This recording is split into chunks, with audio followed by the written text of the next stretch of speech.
Oh yeah, this is gonna be all the economics of YouTube in just one lesson. You know why? Because every time I tell somebody I'm a YouTuber full time, the first question they always ask is, how do you make money doing that? And you know what the scariest part is? I think there's a lot of YouTubers out there who don't know how to make money from YouTube. So I'm gonna tell you all the ways that successful YouTubers make money on the platform. Let's get to it.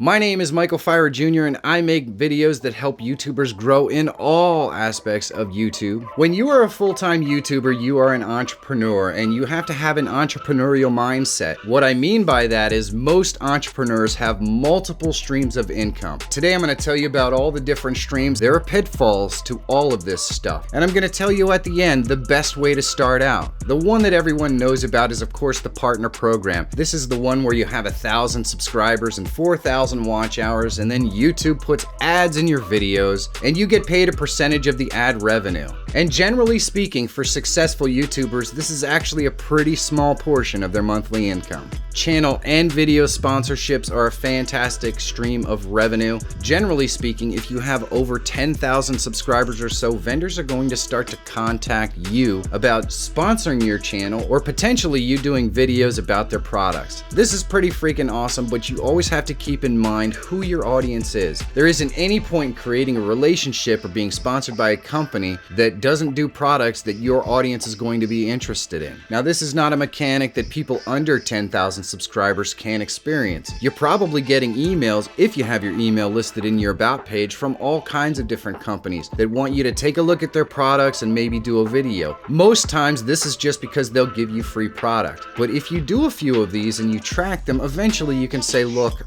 I'd like to get $200 to do this video. And if you have a good track record of actual sales for these products, that can really work in your favor because a lot of times they're more interested in paying you to do it. But here's a big word of caution on this.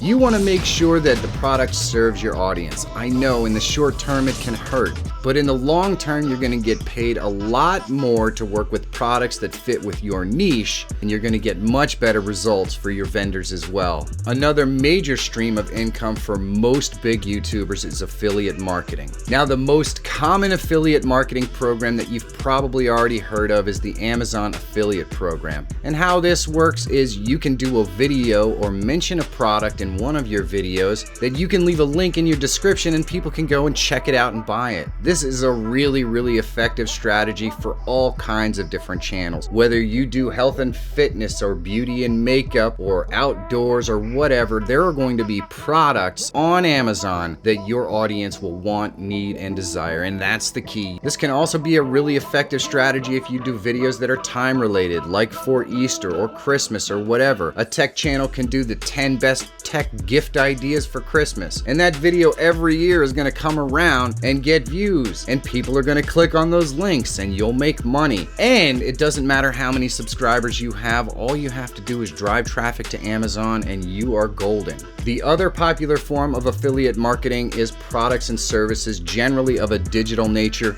The two biggest examples of this are probably TubeBuddy and ClickFunnels. So let's say you're in the fitness department and you know there's a workout program that does a fantastic job that can really help your audience. If they have an affiliate program, you can market that exercise plan to those folks and make a commission off of every time someone signs up. And the beauty of this type of affiliate program is a lot of these companies offer recurring commissions, which means that if it's a product or service that people pay for monthly, as long as those folks continue to pay monthly, you continue to get a percentage of what they pay. This can really add up over time, and let's face it, you only did 1 or 2 videos and those videos get constant views, and every time they do, you get paid. It's pretty sweet. If you market products that provide value to your audience, you're going to make money. And that's the bottom line. Private membership sites can be a great source of revenue for any YouTuber. The most common one is generally Patreon, but you can set up a group on your web page or even just a private Facebook group and use PayPal to add members into the group. Now, inside these groups, the kind of value that you're going to want to provide is more access to you, some videos that help the user but you don't generally publish on your regular channel, or maybe even a live stream or two every single month where they can intimately interact interact with you on a much smaller level. And a membership group like this generally tends to grow over time. So yes, it will start out small and you'll have a couple of really big fans in there. It'll grow and grow, and it can become a pretty large source of your income over time.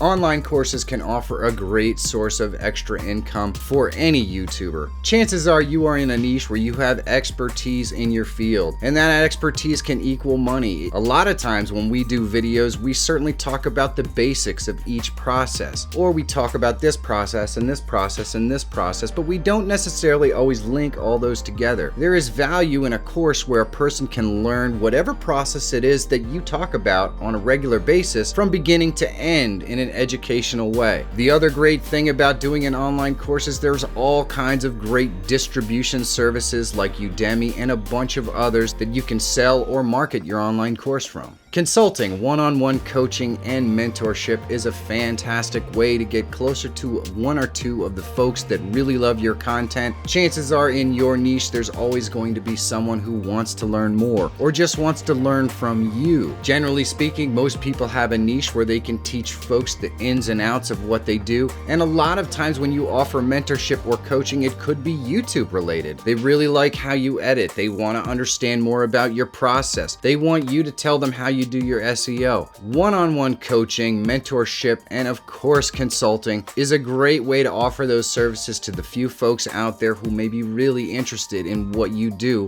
and will pay you for your knowledge. Editing and great sound design are highly sought after skills, not just in the commercial world, but also on YouTube. Nearly every large YouTuber that I know of outsources their editing and sound design to someone else. And that means an opportunity for you. If you've managed to hone your skills as a sound designer, editor, or color grader on your videos, putting yourself out there can easily bring in a bunch of different YouTubers already making a buck or two and ready to outsource the editing process so they can focus on other aspects of the YouTube business. And that means money in your pocket. Now, there are certainly a couple of more. There's no end to the creativity that you can use to create other streams of revenue on your YouTube channel. But I wanted to give you a word of caution. Every successful YouTuber that I've ever spoken to that makes money off of YouTube started out with one stream or maybe two that they focused on very early on. If you take the all of the above approach at the beginning of your YouTube career, you're going to end up with a bunch of things that are not very successful. It's just too much to learn, and you're going to be completely overwhelmed with the logistics of all of them. If you focus on one, maybe two sources of the income that I've talked about today, each one of these methods have their own special nuance, and you're going to want to take the time to learn the ins and outs of each one. But once you learn one and you master it, it becomes a lot easier, and you can move on to growing the next stream of income. So the two most important pieces that I'm telling you today: pick products or services that give value to your audience,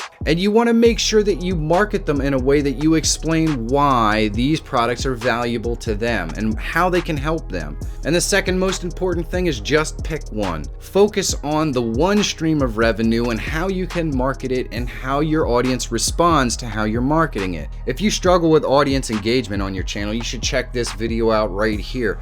Or if you just want to watch a video that YouTube recommends, I would check this one out right here. If YouTube growth content is the sort of thing you're looking for, consider elevating your strategy, subscribe to the channel, and click that bell so you know when I have new content that comes out. Go out there, film something awesome today, make it count, have a great day. Thanks for watching, and I'll see you soon.